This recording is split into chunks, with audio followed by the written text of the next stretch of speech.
Okay, let's talk about the golden rule. And this is a very important liberal concept. You might not have heard it described as a liberal concept, but it is indeed a very central liberal concept. And you might have seen this idea of the golden rule if you're a college student on campus. And you might have seen posters like this, where they have the golden rule is represented in all religions and non-religions, atheism, as well as paganism, Islam, Taoism, Buddhism, Wicca, Sikhism, Confucianism. All religions recognize the golden rule. And what is the golden rule? Do to others as you would want them to do to you. This is supposed to be a very important value that is accepted by all universally. And what is the importance of this value and making it seem like it is the basis of all religions? Making the golden rule seem like it's the basis of all religions makes it seem like liberalism is at the basis of all religions. And this is a kind of way to control religion and religious narratives. But basically, let's analyze this to explain what I mean by this. So again, do to others as you would have done unto you. But does this make sense as a general rule? We have to be able to analyze this. So in our three-step Alesna approach, this is the second step. We are skeptical about the golden rule. In Islam, there are different kinds of provisions, for example, against non-Muslims or Ahlul Kitab, where Ahlul Kitab is treated differently from Muslims. They're treated differently. There are different laws and different regulations, as we'll discuss later in the course. So that's a violation of the golden rule, because Muslims are, according to the Sharia, treating non-Muslims in ways that they themselves would not want to be treated. This is also relevant for the idea of reciprocity, which we'll look at, where Muslims want to do da'wah and propagate Islam, but we in the Sharia do not allow within Muslim countries for non-Muslims, Christians and Jews or Hindus, to be doing da'wah for their religions. So where is the reciprocity? Where is the equality? Where is the religious freedom? Where is the golden rule? Okay, the golden rule which establishes this level of equality. So I scratch your back, you scratch mine. We all need to be fair and equal. So, but does this rule make sense? That is the question.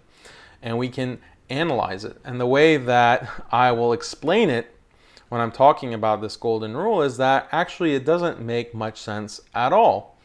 I explain it with the way that I treat my wife and the way that she treats me.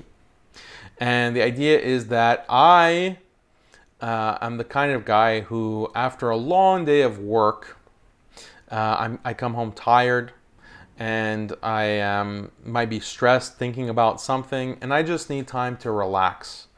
I need alone time to just think and unwind. I think most men are like this. But my wife, that's not her idea of relaxing. Her idea of relaxing is to talk and share feelings, share emotions, to empathize.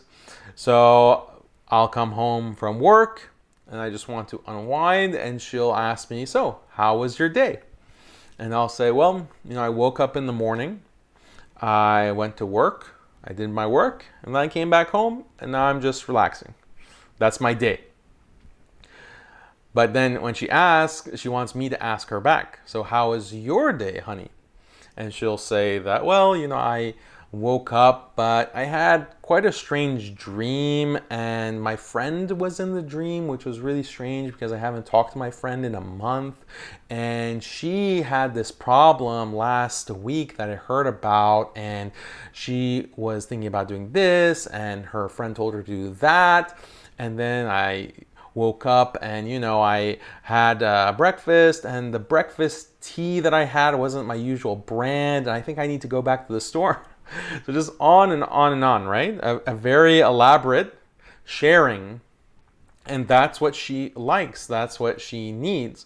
But that's not necessarily what I like and what I need. But should I treat her as I want to be treated? And should she treat me as she wants to be treated? If we took that philosophy according to this golden rule, it would be a disaster. Okay? And this is something very easy and obvious to understand.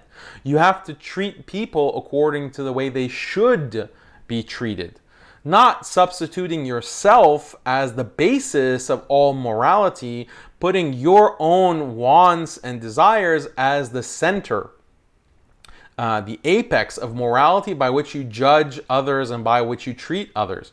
That makes absolutely no sense.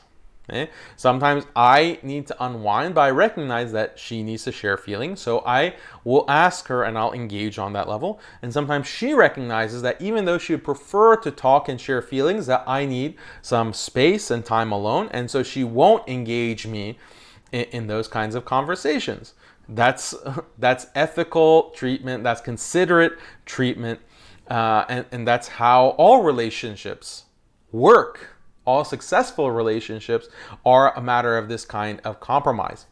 So the golden rule doesn't even pass the most basic logical test, the most basic sniff test.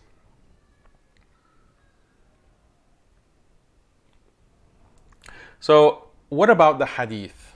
Whenever we talk about the golden rule, people have this hadith in mind, where the Prophet ﷺ said that none of you truly believes until he loves for his brother that which he loves for himself.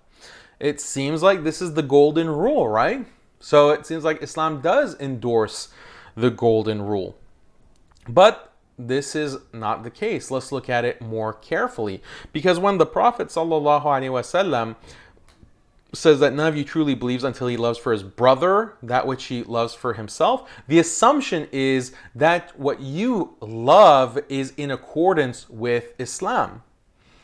You don't love something that is haram, or you shouldn't love something that is haram. You shouldn't love something that is detrimental to you in your dunya wal akhirah, just because, for example, you might have desires for certain things that are haram, like drinking and smoking and womenizing, say, and partying.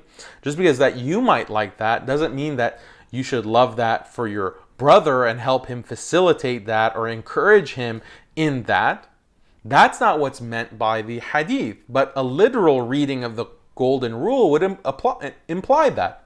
If you love something, then that's the basis for your treatment of others. If you were, say, a masochist, right? What's a masochist? It's someone who likes to be abused, who somehow enjoys pain and mixes pain and pleasure. So just because you have that kind of attitude or that kind of enjoyment, does that mean that you should harm others and you should hit others and abuse others because you enjoy it?